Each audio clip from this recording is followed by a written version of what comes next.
గౌరవనీయులు Balamallu sound పెంచమన్ BRS రాష్ట్ర కార్యవర్గ సభ్యులు జిల్లా పార్టీ అధ్యక్షులు గౌరవనీయులైన ప్రజాప్రతినిధులు మాజీ ప్రజాప్రతినిధులు లక్షలాదిగా తరలివచ్చిన ప్రియతమ కార్యకర్తలు సైకిళ్ల మీద ఎడ్ల బండ్ల మీద పాదయాత్ర పథికులుగా అనేక పద్ధతుల్లో అనేక ప్రాంతాల నుంచి ఈ సభకు విచ్చేసిన ప్రతి ఒక్కరికి పేరు పేరున వందనం శుభాభివందనం. మీ అందరికీ కూడా తెలంగాణ రజతోత్సవ శుభాకాంక్షలు నేను తెలియజేస్తా ఉన్నాను.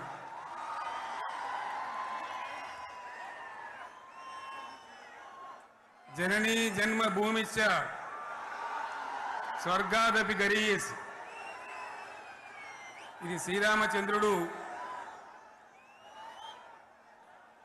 లంక మీద యుద్ధం చేసి రావణ సంహారం చేసి అయోధ్యకు తిరిగి రావాలి అనేటువంటి ఆలోచనలో ఉన్నప్పుడు రాముల వారి సోదరుడు లక్ష్మణుడు సహా ఆయన వెంట ఉన్న చాలామంది పెద్దలు లంక చాలా సువర్ణమయంగా ఉంది, అద్భుతంగా ఉంది, మనం ఇంకా అయోధ్యకు ఎందుకు ఇక్కడి నుంచే పరిపాలన చేద్దామని అంటారు. దానికి శ్రీరామచంద్రుల వారు ఒప్పుకోలేదు. ఆయన చెప్పిన మాట ఏంటంటే, కన్న తల్లిని జన్మభూమిని మించినటువంటి స్వర్గం ఏది కూడా ఉండదు, కాబట్టి మనం అయోధ్యకే తరలిపోవాలని చెప్పి మళ్ళీ అందరిని తీసుకొని అయోధ్యకు రావడం జరిగింది.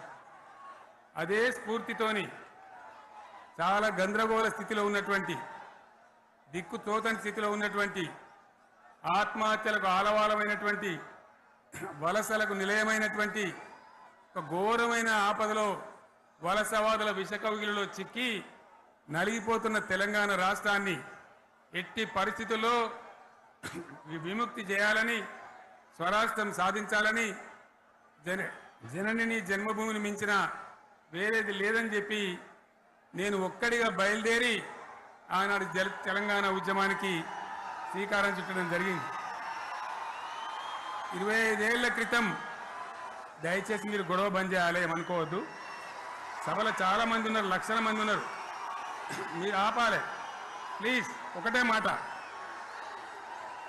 మాట బంద్ చేయాలి, గొడవ బంద్ చేయాలి, ప్లీజ్ స్టాప్.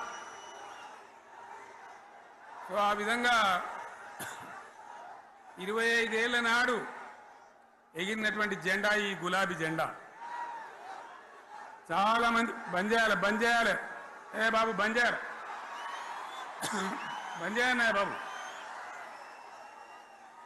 ఆ రకంగా ఎగిరిన జెండాను ఎందరో అవమానపరిచింది, ఎన్నో మాటలు అన్నారు, ఎగతాళి చేసిండ్రు, అవహేళన చేసిండ్రు, మకలో పుట్టింది ఉబ్బలో పోతుందని చెప్పిండ్రు. కానీ ఈ జెండా మీ అందరి సహకారంతో, అనేక మంది త్యాగాలతోని, వందలాది మంది ప్రాణ బలిదానాలు కూడా చేయడంతో, అనేక ఉద్యమాలతోని యావత్తు తెలంగాణనే ఒక అద్భుతమైనటువంటి ఉద్యమమై ఎగిసిపడి ఒక సమయం ఎట్లా వచ్చింది, ఒక సమయంలో అంటే తెలంగాణ యావత్తు ఒక పక్కన నిల్చొని బరి గీసి బిడ్డ నా తెలంగాణ అక్కడ పెట్టు అని చెప్పి నిలబడ్డటువంటి సందర్భం మనందరం కూడా సృష్టించినాం.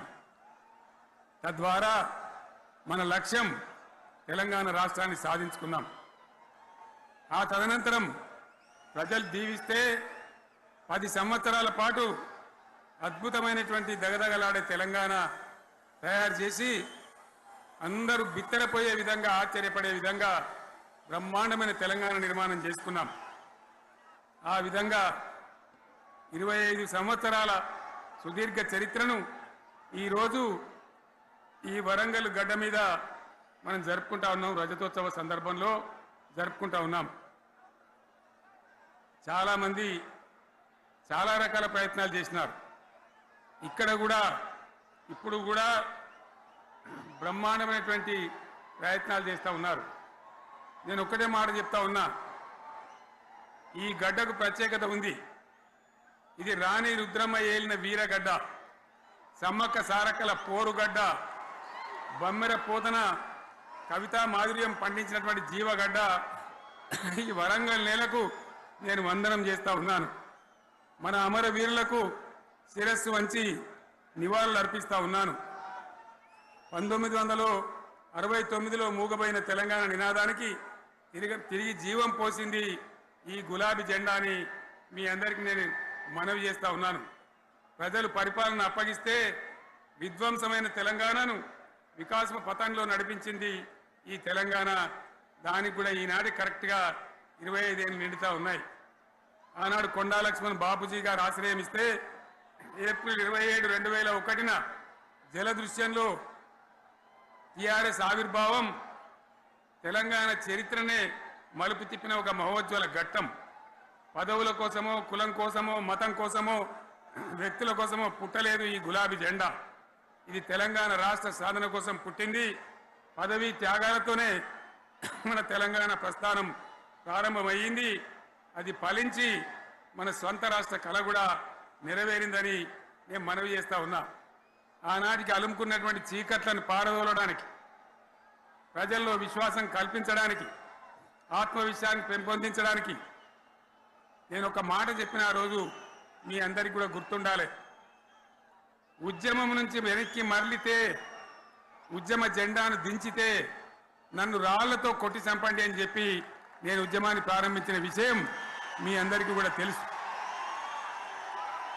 ఆ తదనంతరం జరిగినటువంటి స్థానిక పంచాయతీ ఎన్నికల్లో, ఆ తదనంతరం జరిగినటువంటి సిద్దిపేట ఉప ఎన్నికలో ప్రజలు బ్రహ్మాండంగా ప్రాణం పోసి ఊపిరిలిదితే అద్భుతంగా ఉద్యమం ముందుకు పురోగమించిన విషయం మనకు తెలుసు. 60 ఏళ్ల సమైక్య పాలనలో తెలంగాణది ఎంత గోస, ఎంత దుఃఖం, ఎంత వేదన, ఎంత హింస, ఎంత అణిచివేత చూసినామో మనందరికీ కూడా బాగా తెలుసు.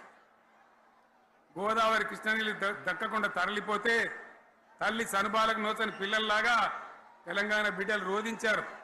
కరువుల కాటకాలకు గురయ్యారు.